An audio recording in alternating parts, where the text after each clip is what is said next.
I'm talking about the Mega Quilter from Husqvarna Viking here because some people are saying that this plate doesn't work as effectively as the one I've got. I'm going to just show you. So this is the layout I've done. I've taken a nice flat washer, which is about the thickness you need to raise it above the feed dogs. And I've cut it in half and I've simply placed it around the screw holes there, so it doesn't wobble when you put it in. This is what we're going to try. And a little piece extra, which I cut out of one section, and I'm going to put that on that side there. And I suppose if you cut another ring up, you could put a whole half a piece of another ring there as well. And that would stop it from rocking. But what I'm going to do is just see if that works, and then I'll come back to you. This is what the machine is supplied with. Mine has an extra plate. I'm going to just lie that down there quickly.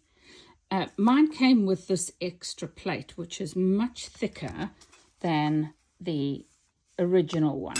And this is the one people are struggling to find but would like.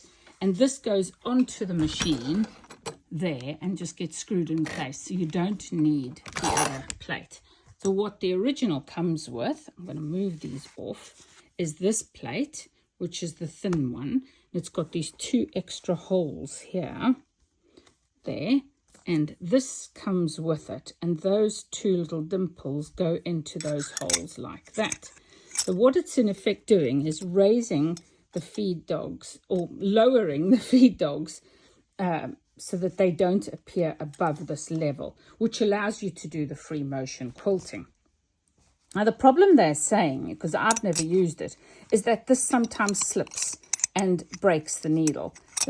You could put some glue on it if you're going to only do free motion quilting. You could do some glue, stick it down, and it wouldn't be permanent. You wouldn't use some permanent fixing glue. You could use some double-sided tape. You could use anything that you've got around the house that could be undone. And that will probably work. But what I'm going to try is this little technique of putting these little washers in. Now, I think I would need to glue them in place, because otherwise it's going to be really difficult for me to stop them from falling into the mechanism when I'm screwing it down. But I'll see how I get on. What I did was, on the underside of the plate, I stuck a little piece of sellotape to hold all the little bits of rubber in place. And I've then carefully screwed the plate down. Now, you'll see the plate won't go all the way down because it's not as thick as the other one.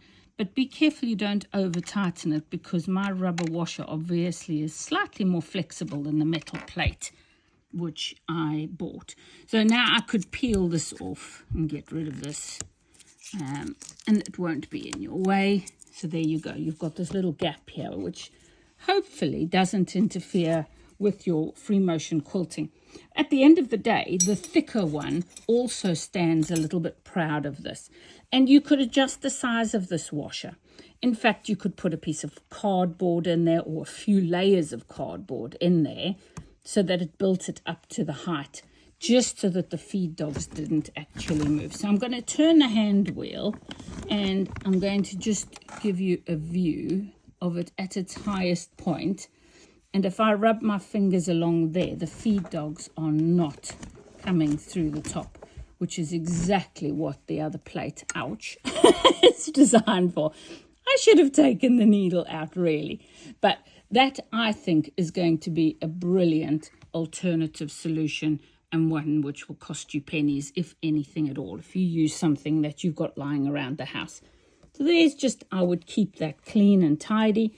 Make sure that you don't get too much lint in that in there. Take it off occasionally and give it a good clean out. But I can't see any reason that that won't work. Sadly, I can't test it for you because it's all being packed away for our move.